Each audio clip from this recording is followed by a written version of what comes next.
नागपुरात चाकूचा धाक दाखवत जबरी चोरी करणाऱ्या टोळीचा गिट्टी खदान पोलिसांनी पर्दाफाश केला आहे.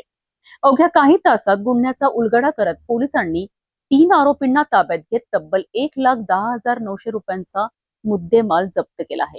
18 जुलै रोजी रात्री गोरवाडा रिंग रोड परिसरात एका तरुणाला अडवून चाकूचा धाक दाखवत मोबाईल आणि इतर साहित्य लुटण्यात आले होते. या प्रकरणी गिट्टी खदान पोलीस ठाण्यात गुन्हा दाखल करण्यात आला.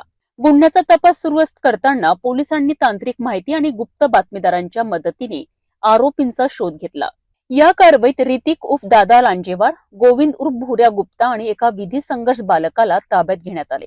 आरोपींकडनं चोरीतील रिअलमी मोबाईल, पर्सर, दुचाकी, हेल्मेट, चाकू आणि इतर साहित्य असा एकूण 1,10,900 रुपयांचा मुद्देमाल जप्त करण्यात आलाय. या कारवाईमुळे परिसरातील नागरिकांनी समाधान व्यक्त केले असून गुन्हेगारांवर पोलिसांचा वचक कायम असल्याचे पुन्हा एकदा सिद्ध झालेत. जबरी चोरीच्या गुन्ह्याचा जलद उलगडा करत आरोपींना गजाआड पाठवण्यात गिट्टी खदान पोलिसांना यश आले आहे.